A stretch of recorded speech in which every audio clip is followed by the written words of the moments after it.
Ladies and gentlemen, welcome back to Somos Mas, the official podcast of Somos Mas NM, and your source for the latest news and notes on the Mexico United and the New Mexico Runners. Joining me this evening, fresh off of his trip to Bash in Berlin. Oh, wait, sorry. Joe Hendry was not in Berlin. Earl Nieto and Jacob Carroll. Earl has rediscovered that Earl's camera is following him, and he's discovering all sorts of new settings. So bear with Earl as he plays with his new toy this evening. We're certainly going to try to not get seasick off of this. So welcome in, guys. Glad to have you guys back. If you are tuning in this evening, we do hope that you checked out last week's episode. I was joined by none other than David Weesey Carl from the Mexico United, former Philly fan. Well, I guess he's still a Philly fan. We talked some Philly food. We talked a little bit of baseball. We talked the Mexico United, obviously. And we talked about some of the matches we were looking forward to over the weekend that were not New Mexico United. Quickly, and I do want to, before we do have the Oakland match to get to this evening, we also have Miami. We do have a bit of news, and I don't know if you saw this, Earl, but massive announcement out of the MASL today. I did see that, and I think this thing is on. So I did see this. So the MASL had been hyping this for a couple of days now. Mm-hmm. I tried to get some inside sources and figure that out and see what it was. No one seemed to really know what it is, but we all waited on pins and needles waiting for it. MASL came out today and said that they are officially merging with PASL, another indoor league. Which essentially, hi Christina. Just so you know, you're gonna get seasick today, so I hope you took your famotidine, whatever you take for seasickness. Did you just make up a word, because... Earl? Did you just make up a word? Surprisingly, no? Okay. He did not. Famotidine is a medication, so he probably means something along the lines of Dramamine. That's to prevent your motion sickness. Either way, tomato. Potato. I don't get motion sickness. Exactly. So anyways, like I was saying, the MASL merged with the PASL to make it a bigger league, a bigger indoor league. So it's actually really good news for MASL, MASL2, or M2 if you want to call it that, and the PASL, because now you are going to get more competitive teams playing. New Mexico runners get to see different teams travel to different places rather than the Lubbock Matadors, I guess is what they're called, or Lubbock, wherever the hell they are, Amarillo Bombers, the teams that they play every year.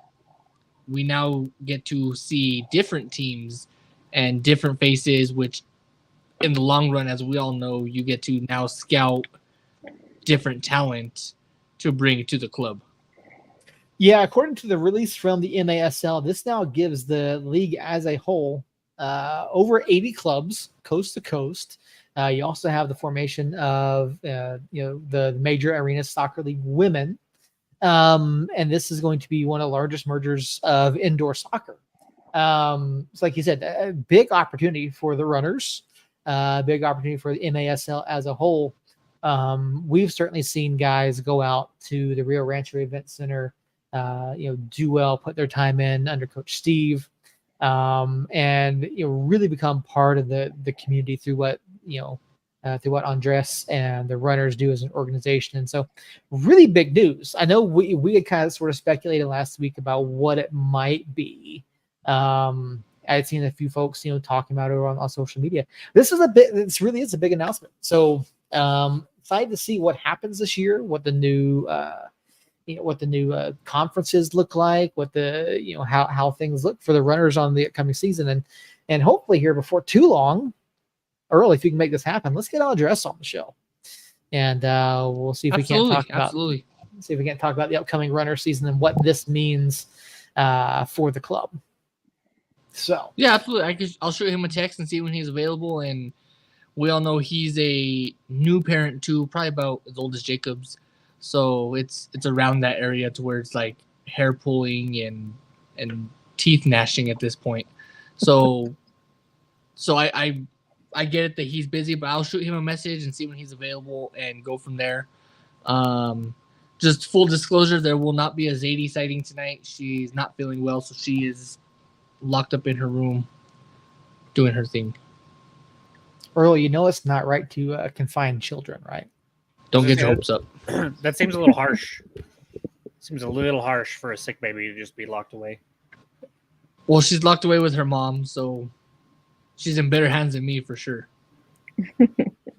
Facts. Facts indeed. And the other fact of the matter is Christina is now with us. So Christina, how are you doing? I know that you were, I think you were doing some traveling last week. Yes. Yep, I was in Washington. I went to the Gorge Amphitheater for a 3-day music festival. Had an amazing time. Definitely lack of sleep though, so I'm a little tired. But tired but happy. That's what my mom always says. Tired but happy. Well, good. We are glad to have you back. And I know you were tuned into the show last week as well. And I know that I know we all watched the Oakland match on Saturday. So, I mean, let's just jump right into it. Dom Dwyer gets his first Oakland goal since signing with the club after dealing with a number of injuries. Let's just face it. This was, to me, it's kind of an odd lineup on Saturday. Let's get initial reactions to what you saw in the lineup and then what you saw, in that match on Saturday. Christina, let's start with you. Well, for me, it was a combination of watching. So at the Gorge, it's camping. You're in the middle of nowhere, in the middle of a desert. Fortunately, the cell service was decent. So, tailgating for a concert while watching the game. I was still wearing my United gear. I was still repping. But then once I had to go into the venue, I listened to Andy and Adam. And it seemed like it was just a real lackluster first half at the very least. Not a lot of action. At one point, Andy and Adam even said, "I don't care who scores. I just want somebody to score." So I had to agree with them on that point.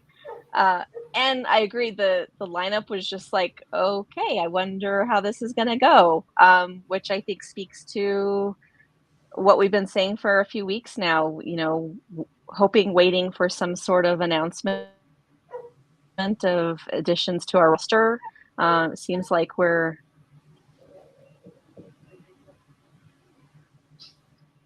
Is she frozen or am I frozen? She's No, frozen. Okay. It's actually not my fault this time.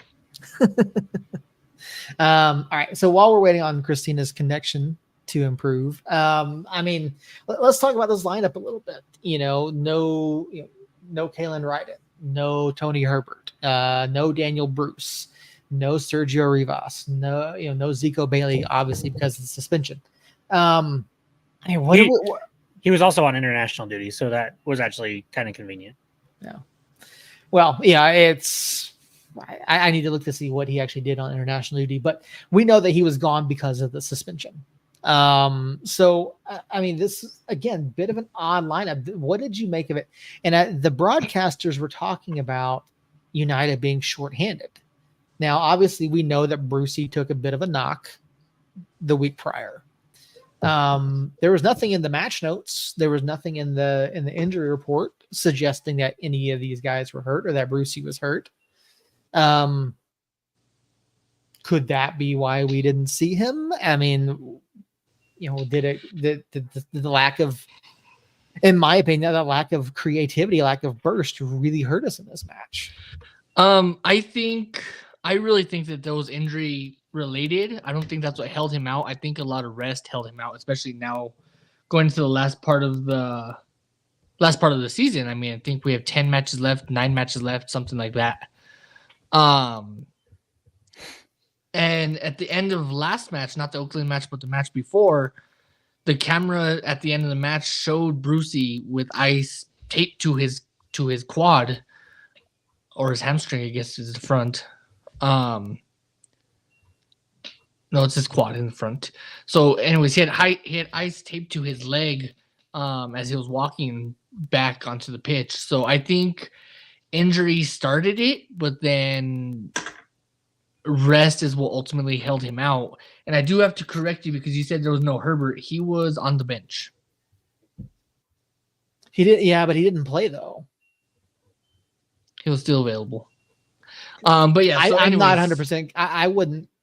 I honestly wouldn't say he was available because there was no indication at all of coach even remotely bringing him in. Yeah, I mean, the lineup was weird. I think it was one of those. We have a quick trip to Oakland, and then we're back home on Saturday. So Was it weird though? it was a different lineup. It was a weird lineup because of the names that we saw. I mean, we saw Don Lottie for the first time in. But the starting Since we- lineup isn't that weird. The only part of It the might have starting been lineup, the list. It might have been the list of players who weren't there or weren't available that Yeah. jumped out at me. yeah, there was definitely significant names missing.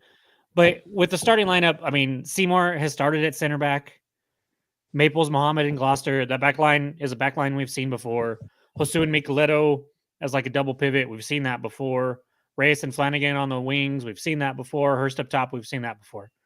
The only thing that was really different was Akale playing like a 10 role as opposed to Rivas, or we've seen Bruce there. We've seen Hernandez there. We've seen Reyes there. So it really wasn't that different. The depth was definitely missing, though. Not having names like Bruce or Kalen. Herbert maybe could have played, maybe couldn't. We don't know. And I actually thought we looked really good in that first half. And I thought Akale did a really good job at the 10. And so the one thing that was really different, I thought I kind of liked. I liked him having the freedom to go left or right and to link up play with Hurst and to play off of Hurst, especially with Hurst hold up play. And so I don't know. Well, let me ask you this then, Jacob. If you thought we looked good in this first half, okay, what were we doing well? I just thought we were kind of controlling the match. It was, to me, it was a typical United match. We might not have created as many chances as we normally do, but we were definitely dictating what was going on and limiting Oakland's chances, and we just couldn't finish. That's kind of how I saw it. It wasn't like our most dominating match by any means, but I liked Akale being able to run around. I thought he did really well in possession, especially. We might have lost a little bit defensively with him in the 10 when we were pressed. Our press wasn't as effective at times. And maybe that was him being in a defensive position that he's not necessarily used to. But I thought on the ball, he was a natural there. And him and Micheletto could come up. We saw him come up a few times and be kind of a threat. And so, I don't know. It was a mixture of things, in my opinion. Did anyone else see anything that we were necessarily doing well in the first half? Because, I mean, realistically, other than, Akale's scuff shot, I mean, I really didn't see a whole lot to get me excited about what this team sheet was doing. I mean, I liked what we did because, I mean, we held a clean sheet for the first half. They had plenty of chances that they took at Tambakis to make it a different game. But we held our own with the back line that we had, which was not our most favorable back line. I mean, we had Chris Gloucester back there. And really, we were still attacking well into the first half, when typically what we see in a United match is we get outclassed and outplayed the entire first half, and then the second half we come out and we show up. This was complete opposite. We actually showed up the first half and we ran with them and we picked up a yellow card 2 minutes into the match. Like, we were showing tenacity, I guess is the word, in the first half. And in the second half, I mean, we continued that tenacity. Dom Dwyer's header, I mean, Tambakis was in position. It went right over his hands to go in. Some say he was unmarked. Some say he was covered. Tomato, tomato, whatever the case may be. At the end of the day, you can't win them all. And at the end of the day, I mean, we're sitting here still in first place. Still 7 points ahead because Sacramento didn't play this weekend. So we're still in a really good spot. And I made the mistake by hopping on social media after the match. Why I did that? I'm a glutton for punishment, I guess. And it's ridiculous on social media whenever the team loses that all of a sudden everyone turns against them and says the sky is falling. I think this is one of Jacob's topics where we have to start winning. I mean, winning is nice, but as long as we're matching what Sacramento is doing, we're in a good spot. That wasn't necessarily the topic. I mean, you have it in your phone that you could look at right now if you wanted to, Earl. If I wanted to. No, it was for this match. It was mainly just like it was one match in Oakland, a place that we haven't done very well at in the past, and I thought we looked fine, especially for as shorthanded as we were. Sorry, I misread that, by the way. I misread it. Okay, good. I mean, I knew that because I knew what I wrote, but like, I don't know. We're still in the first half here. They had the one really good chance off of the set piece, and then they get a second chance here towards the end. And then everything else is kind of in the midfield or on our end in this highlight package. And I know the highlights don't tell the whole story, but we played fine. And even in the second half, we played fine. It just so happens that Dwyer decides to score his first goal. And what I thought was a nice play. Obviously, I think anytime you give up a goal, the marking could be better, right? Otherwise, like unless it's an absolute worldie. And so it could have been better, but it was also a well-placed ball. And Dom Dwyer climbed the ladder and got up there and got a good flick to it. And it is what it is. Like that shit happens. If you're going to be upset about this match, I think it should be more about not scoring, which is kind of the story, of our season. But I think fans obviously we all get emotional and get upset about things here and there. I just think that we could relax just a hair and not freak out quite as much. That was a golden opportunity there in the second half too, that we really should have scored on. Yeah. And then I think Flanagan kind of rushed that shot there at the end as well of that sequence. But at the end of the day, these chances were there and we played fine. I felt like it was just we played our style of play. I think Oakland defense just did a really good job of limiting our scoring, and we don't tend to score a whole lot of goals to begin with. Somebody on Discord had mentioned it being like watching a chess match, and I think that was a pretty good way of describing it. Two good teams, lots of tactical play, not super thrilling. It wasn't by any means like the Louisville game, with 10 goals or so. But I wasn't mad at the performance. I think we gotta score more if we're gonna do well at the end of the season here. I was watching on Saturday going, please someone do something. Like for I love watching the tactics. I love watching what the players do. I love watching the decisions that are being made. But from a sports writer perspective, I'm going, for the love of God, do something, because a 0-0 draw is the hardest thing in the world to write about. You're the meme of Stewie poking it with a stick. Going, yeah, do something. Exactly. Just do something. But yeah, here's the goal from Dwyer. I mean, he had space. So, but yeah, there's a well-placed ball. There's really no one right there in front of him to contest it. Really, really tough, spot for Tambakis to try to block that. I'm amazed they didn't stop this right here. I was watching this live. I was like, why are they not? Marco getting an extra, foot and a half on that corner there. But, what is notably absent from this highlight package is a possible left jab to a United player face from the one only Paul Blanchett. I never saw a definitive one where he for sure made contact or for sure didn't make contact. What do you guys think?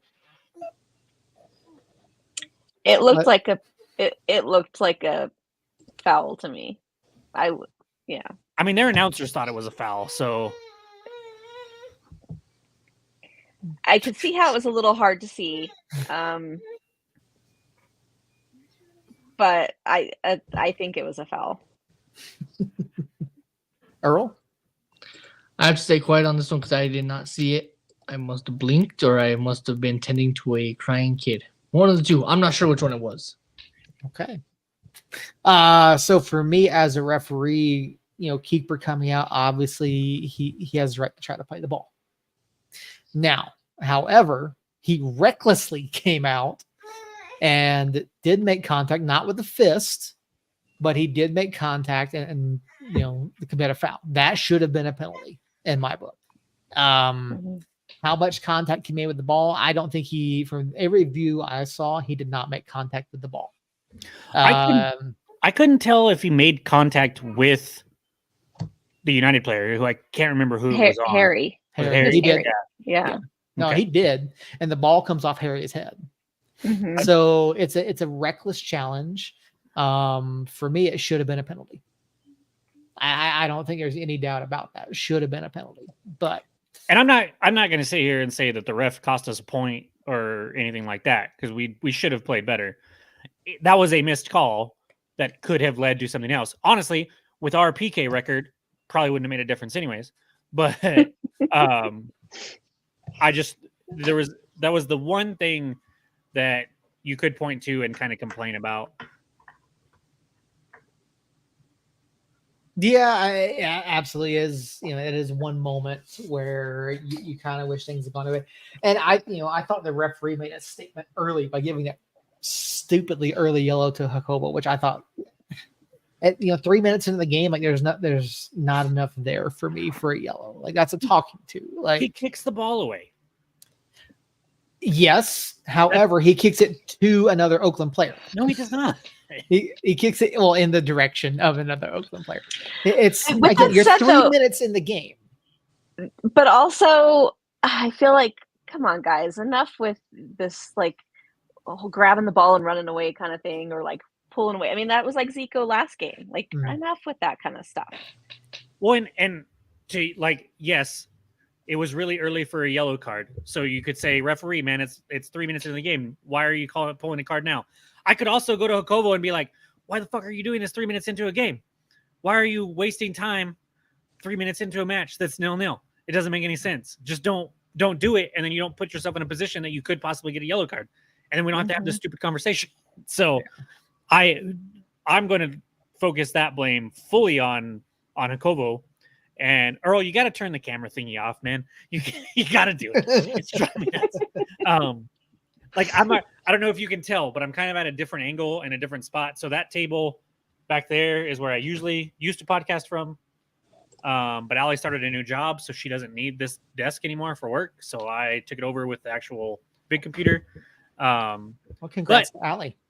Yeah, it's pretty cool. It's been chaotic because babysitters and stuff like that now, but okay.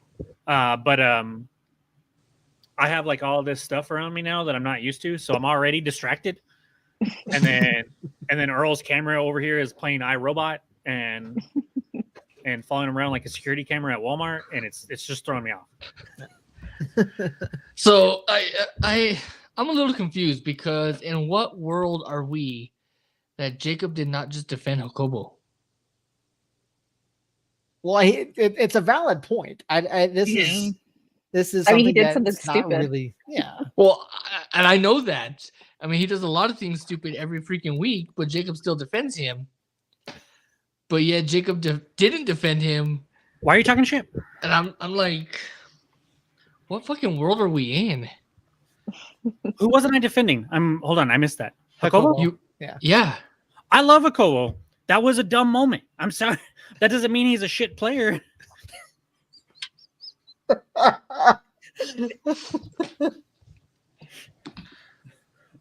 Damn it, Earl. Yeah, I don't know what you like. I will credit. I credit players that do good, even if I crap on them all the time, and I'll crap on players that I love if they deserve it. And so I don't know what you want from me, Earl. Sergio. Does anybody I don't have know. a man of the match for Saturday? Dom Dwyer.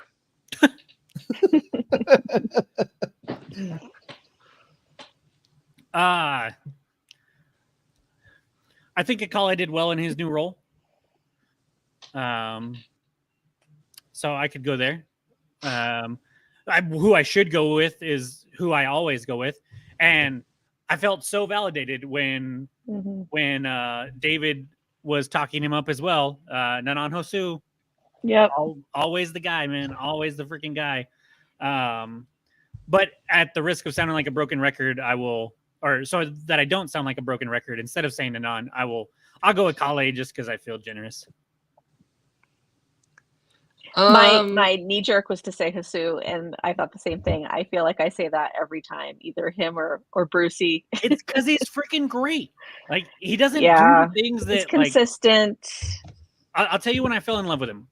The moment I fell in love with him, we had just taken back the lead on El Paso, and it was in the dying moments, and we had a corner or a free kick situation on our end, and it led to a breakout opportunity for El Paso, and my wife was videotaping this particular play, but it's on her phone, so it happens like at past midfield from us, so you can't really see. But all of a sudden, if you're watching it, it's the El Paso player driving towards goal straight away from us, and then Hosu comes out of nowhere with a sliding tackle to win the ball and kind of put a Rooney.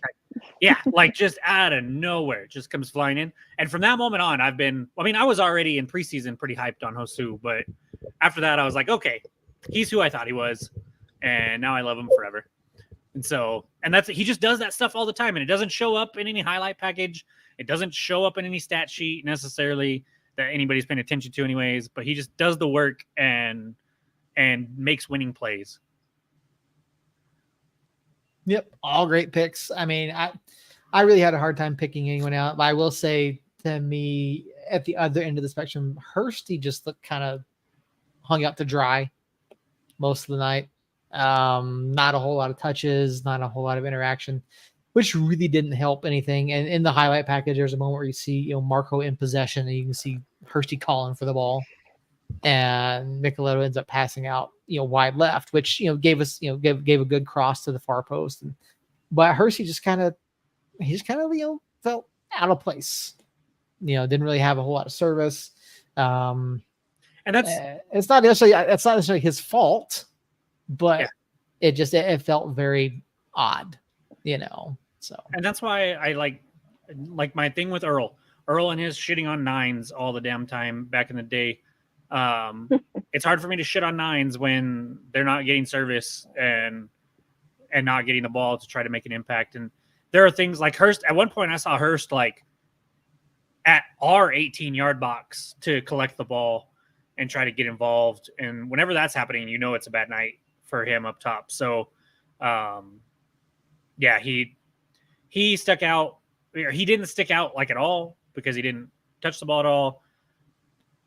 Reyes, I will say, had not the greatest game. I thought Harry looked fantastic when he came on. His health needs to get like to where he's consistently out there, because I think especially if we don't add any depth at the wing, we need him to be playing A+ soccer for the next, well, maybe not like right now, but here in about 5 or 6 matches, we need him to start hitting form and continue that on into the playoffs. And so, but yeah, it is what it is. Are you looking at yellow cards, Seth? Trying to. I don't know that yellow card was on Quill. Yeah, I don't think it was either. I'm pretty sure it was on. Oh no, I had it and then I lost it. I can picture him clear as day. Walzer. Yeah, because he was pissed all night. Yeah, he was. and I'm pretty sure he's the one. There's one. Oh, is it listed for him? Okay, I wasn't sure if it's him. Then I don't know. He probably doesn't have that many. maybe like 3. Oh, he's got more than that. Yeah. He's got more than that. I know the bench does. I just don't know if he does. Yeah. Yeah, that'll take some research. That was something, yeah. That was something I meant to look into a week or two ago. I'll have to actually sit down and do that this weekend. But yeah, it was just you can't really shit on Hursty for not getting the service, but hopefully it's something we get figured out. Hopefully Quill or whoever it is getting all the yellows on the bench isn't getting suspended soon. No, Justin, that would easily be Zico. Yeah, Zico has like 11, 10. Double check. I think he's at 10 now. 10. I know he has double digits. Yeah, he's got a lot. So, he is nearing the point to where the league can take action on yellow cards. So, no, Zico has more than 8. He might actually just have 8. Now that I'm thinking about it, because I think 10 gets you another suspension. No, because 8 is the first suspension, and then 12 is the second suspension. Maybe you're thinking Open Cup. Maybe he got some yellows in Open Cup. Maybe, but he definitely got 2 the other day, so I'm pretty sure that took him to 10. And he got called up. Is that he did accurate? He did. I will find the post real quick. But yeah, he got called up. I'm pretty sure that he was supposed to be gone this weekend, and since he was supposed to be gone this weekend, it kind of worked out because I think it still counts as a suspension for him. Yes. I was wondering about that. It does still count as him being suspended because league disciplinary actions did not affect the national team. So he still misses the game for us, but he's able to play national team. So he had 8 prior to the last suspension, and then he just picked up 2 more yellows. So, and the USL Championship website is not updated, by the way, as far as his discipline. So, yeah, he's not where he needs to be as far as that goes. So, but looking ahead while Jacob's looking up Zico's thing, I looked on FOTMOB. I didn't see anything as far as this past weekend. Maybe there's something coming up. But up next we got the Miami FC, who actually won a game last weekend. They are still in the hunt to not get the wooden spoon. Somehow they've managed to stick it out long enough. They're only 9 points back of El Paso at this point for that. But I mean, realistically, like, it's Miami does not play well away from home. Let's put it that way. They are 10-1 on the road. Their win last week was a 1-0 win over Monterey Bay of all clubs. And probably possibly one of the longest road trips in the league. Now, to be fair, Monterey Bay did also have a red card in that match. Ion picked up 2 yellows within about 17 minutes, got sent off, and Miami obviously up a man gives them the advantage. So, what are we looking at with this match? Is this a must-win for United? I mean, obviously you don't want to lose it, but is this a must-win in order for us to keep pace on top of the West?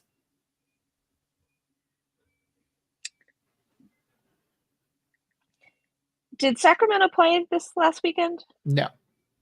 I didn't think so. So now they have a game in hand? Yes. Okay.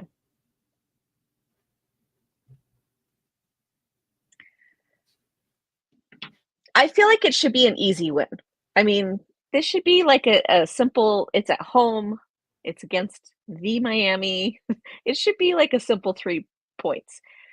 But because it should be a simple 3 points, I feel like that's when United tends to sort of implode a little bit. So I'm a little hesitant with that. They also usually Miami plays with a deep back line. and we're not super goal heavy. So, kind of a little bit of a lackluster offense against a deep back line makes for a challenge for us to win. Josh is right. There's no reason not to win.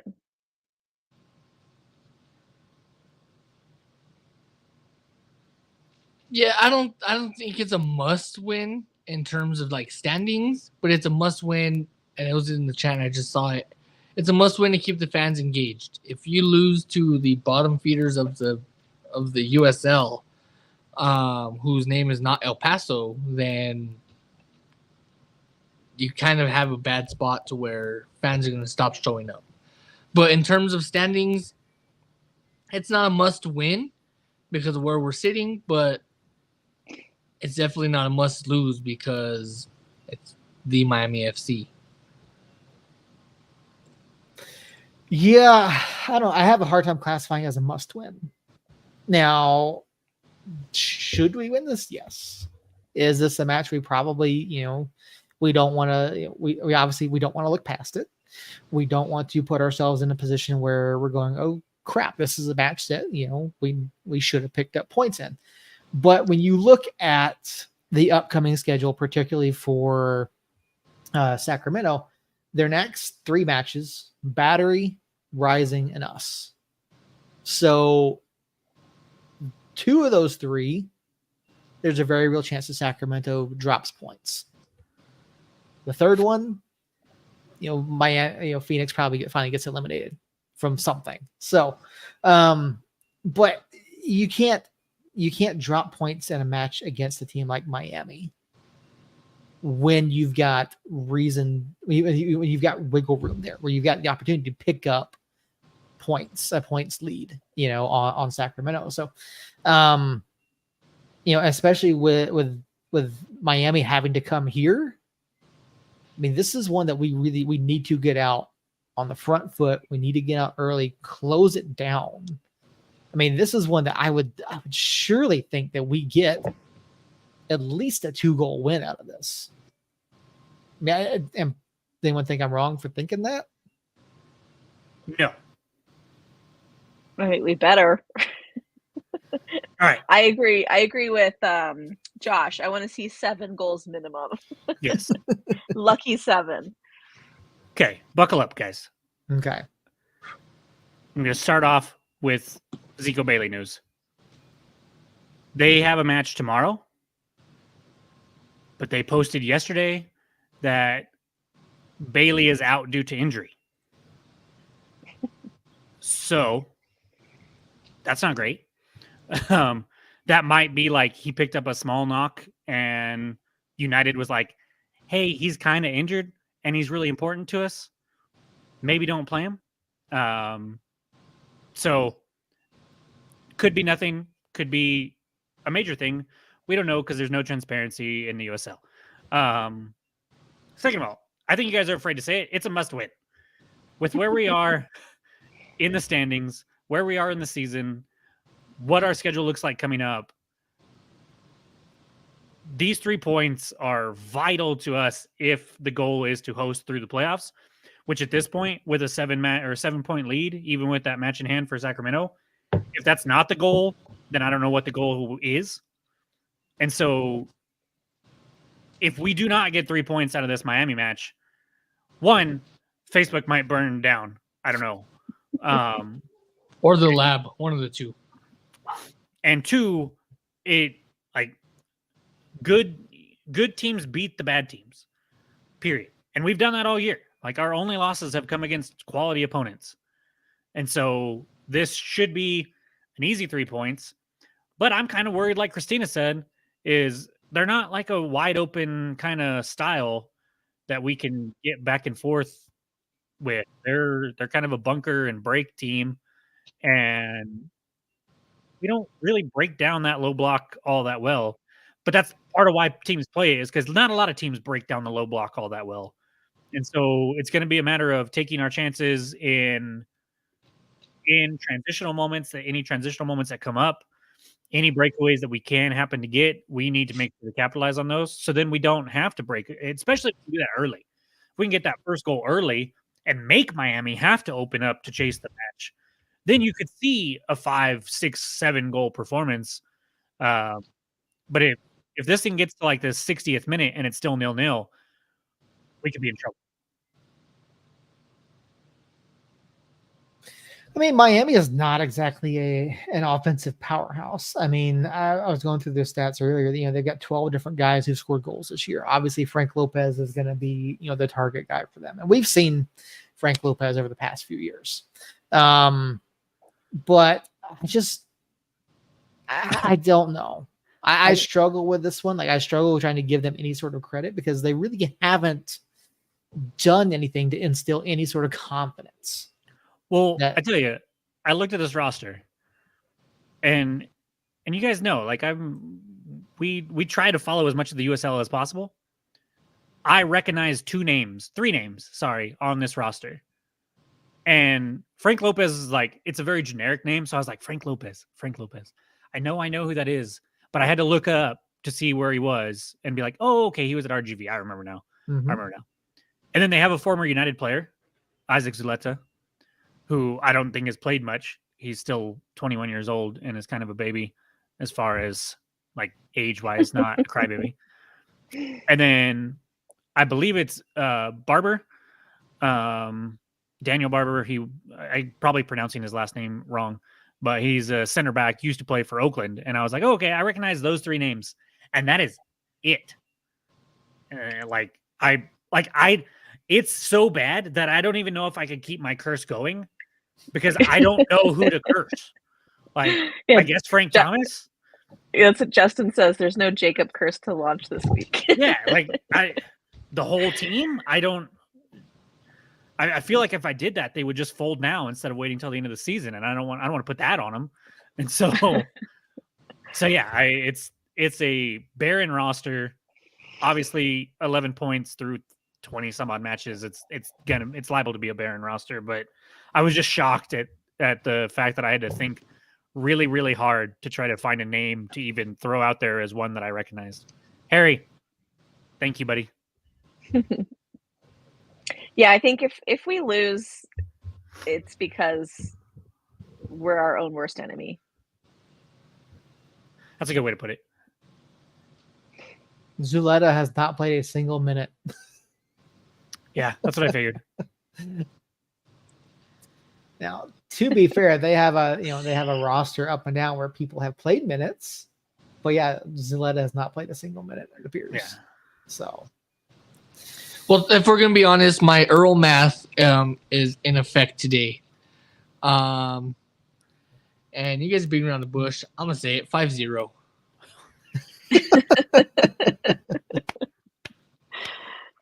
Fuck it, someone has to do it. Earl, I would love to see what your actual like funny math thingy that you were doing at the beginning of the year says about this one, because it's probably not that crazy. It's probably like a 1-0 win for us is the most likely outcome, because our offense isn't blowing the roof off of anything either. But tell you what, I'll get caught up on it, and before Friday, I will post on social media what the Earl math is. Earl, you and I both know you don't have time with that baby to come up 17 matches with that thing, because you stopped at like week 3, bro. No, I got you. I can do it. I'll do it. I will have. He's gonna do it just to spite you, Jacob. He'll be hiding under the covers with a flashlight. I'll have it done by Friday, and I'll have it posted before the match starts on Friday. I have big news, guys. Big news. You're pregnant. No, bigger. Oh, I will be at the lab on Friday. Hey. Me too. Woo! What? That was way too loud. Sorry. Seth, Also, you gonna be there? The trifecta in action? No, not this way. I got my kids. Oh. Yeah. Also, I will have Josh's new hat. I thought the crew was going to be all together. I have Josh's new hat that we have to meet up and get. Set that to come in off the top of the cage like mankind. Well, if we somehow wrangle a couple extra passes, but You're just going to gloss over the fact that I'm the one that made a wrestling reference? No, that's First in the phenomenal. show? I was gonna just let it ride and enjoy it. So The Grinch's heart just grew 7 sizes. Who's the Grinch We're in gonna this see. case? I'm sorry, Christina. I don't know what the hell's going on. I'm just saying I like Harry's prediction. 7-0 United. It's a good one. It's a good one.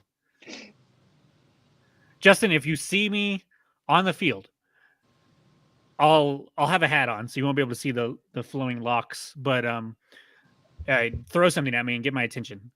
But I will be looking. I would tell him to throw something at you. The ISO up security will kick him out. 118 Hey, has a net, so it's okay. Hey, Jacob, what time Yep. are you heading to the match? 4 o'clock. Okay. So I'm what time working. are you going through Klein's Corners or through the long way? I mean, both ways take me through Klein's Corners. Okay. Let me see what time I can get off. Do you want to ride together? Let's do this off air, Earl. Oops. Mark it down. 45:15 is when it went off the rail.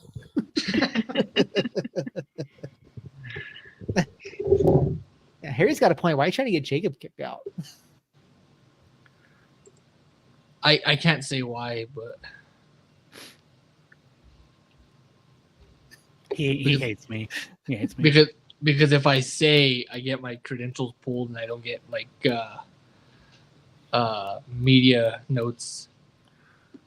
So Christina, I haven't told you this. I was waiting to see if you would just do it by yourself, but to be on the show, especially with all 4 of us here, it looks a little weird when you don't have a beard. So I'm gonna need you to work on that. All right.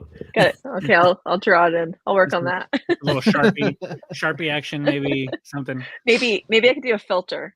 Are there filters in for this? sure. Speaking of filter, We'll figure it out. No, Earl.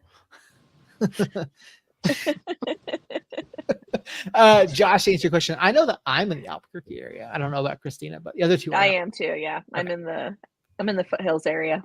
Oh, okay. Yeah. No, I'm up in the Northeast Heights now. So yeah.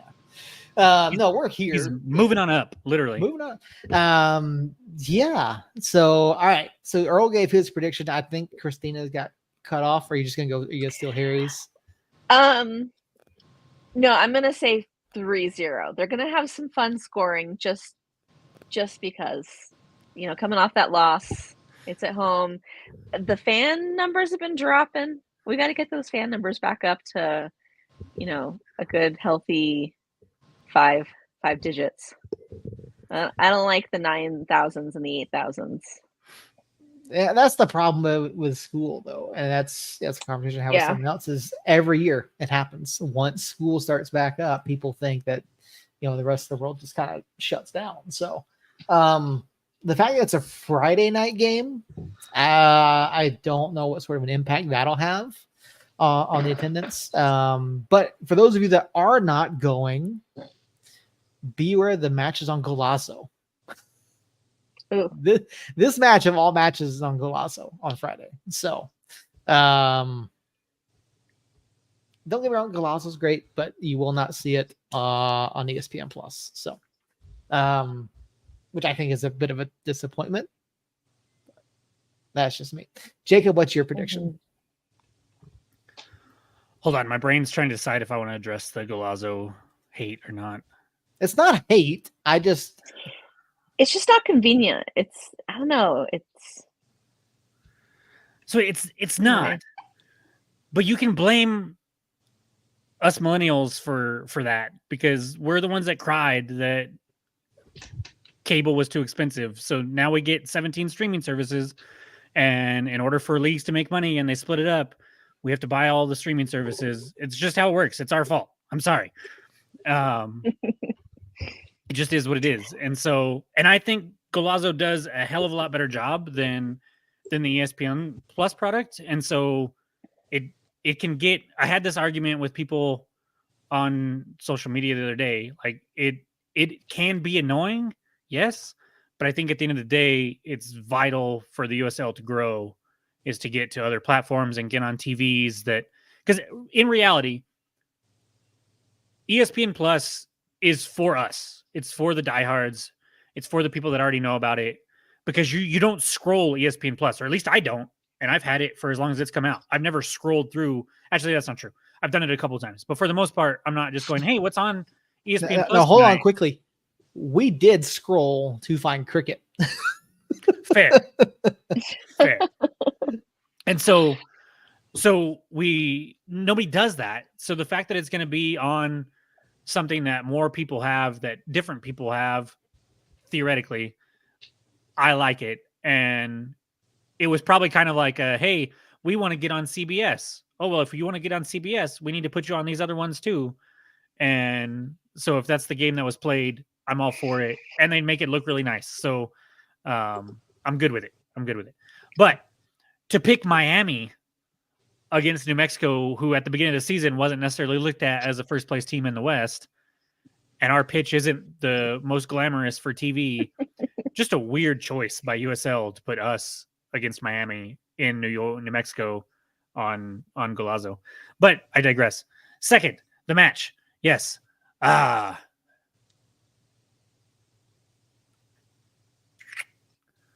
not that brave. Christina, what'd you end up going with? I'm sorry. I went against my better judgment 3-0.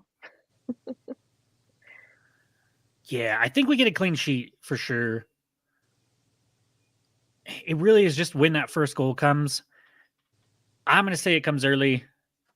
So I'll split the difference between Christina and Earl and go with my favorite prediction from last year, 4-0.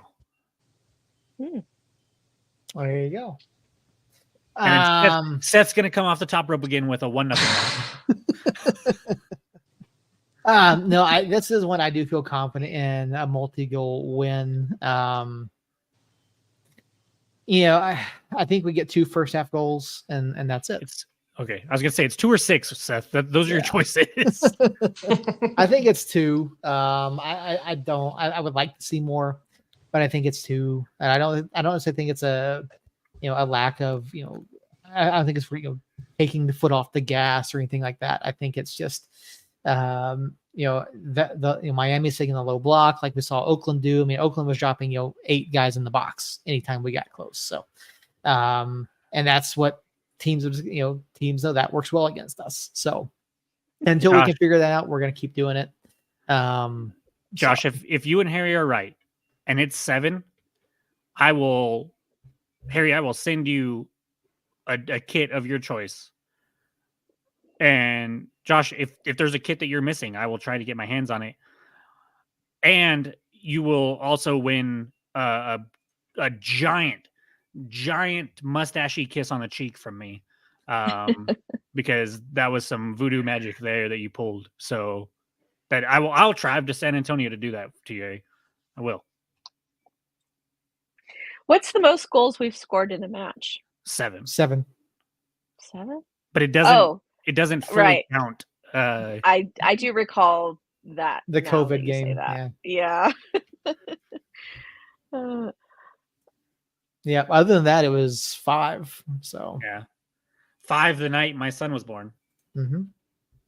So I'm going through. I'm looking through for Quill yellow cards. I'm through the El Paso match, and I've only found 3. I could have sworn he had more than that, but through the second El Paso match. Yeah, I didn't think he had that many because I was talking to. I know we've had quite a few shown to the bench area. Yeah. I was talking to my buddy Will. He's the one that went to LA with me.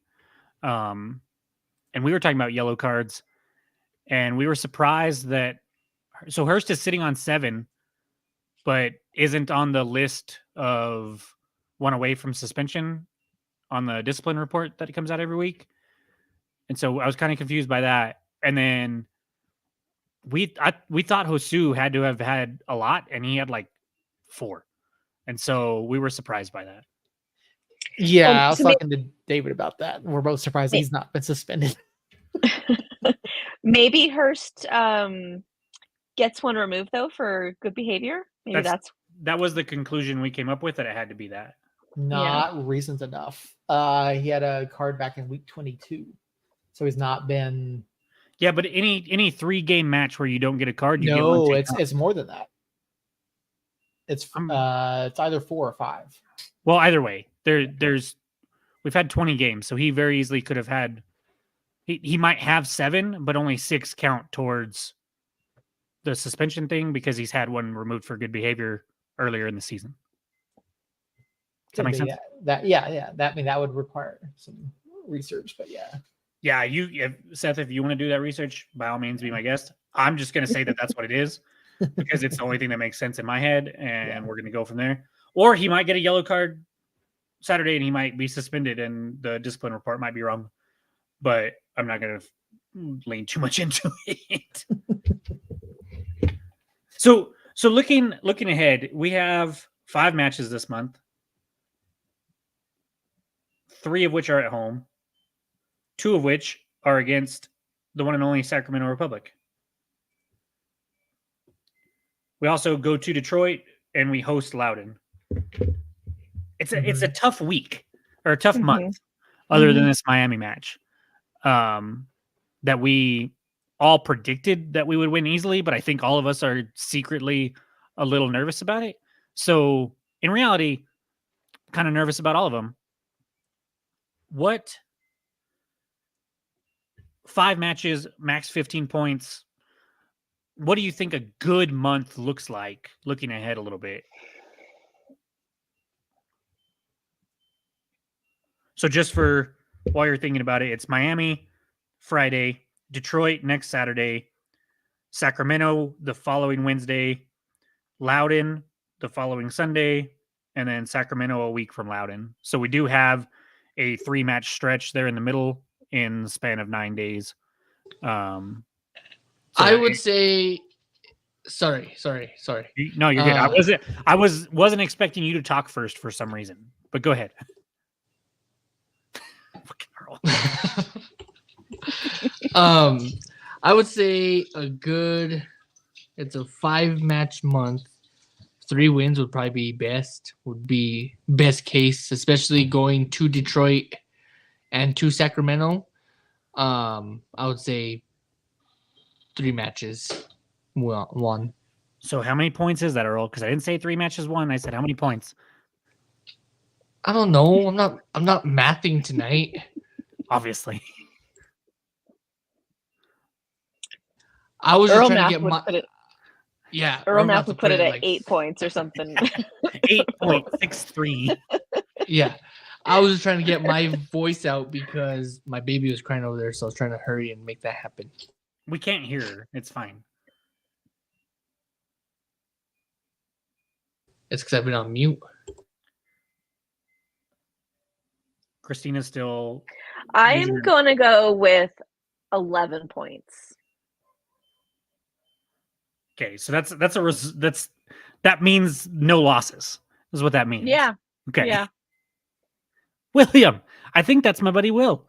He never comments. William, give me a thumbs up if that's you. Seth, quick math. How many? Miami, Detroit, Sac, Loudoun.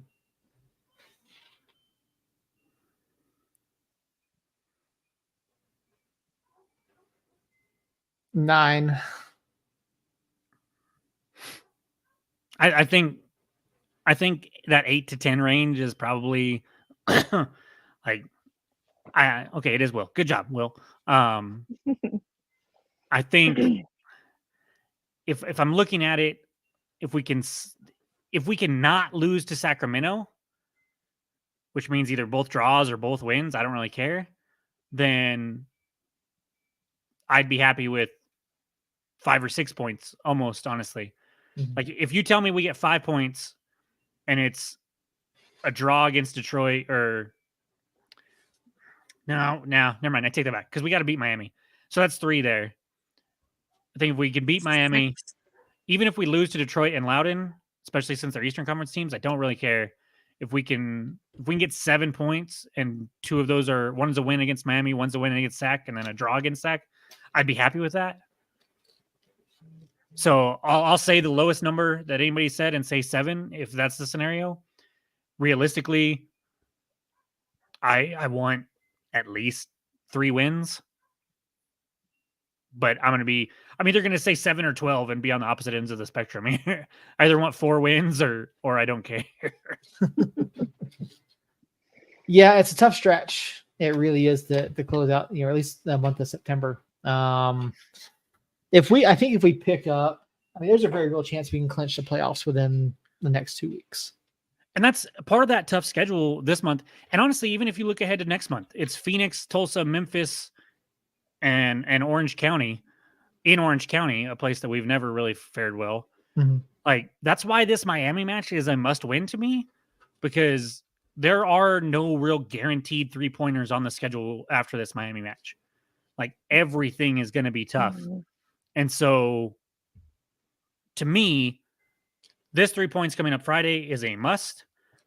And then you have to hold your ground after that. Yep. Yeah, I don't disagree with that at all. We're not guaranteed a top 2 spot yet. We're not. We're close, but we're not there. We're not guaranteed a playoff spot yet. We're close. And Nick Murray's math over on USL Championship was not right the other day. That wasn't Nick Murray's math. Yeah. I know it was John's. He credits John at the beginning of the yeah. thing. But John's math was not right, because our magic number was not 8.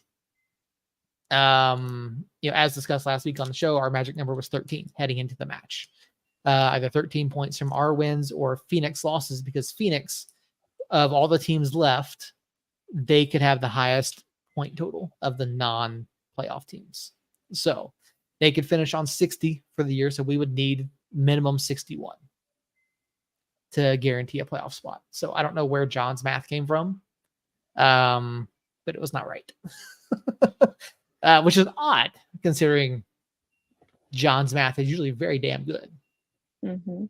Way better than Earl math.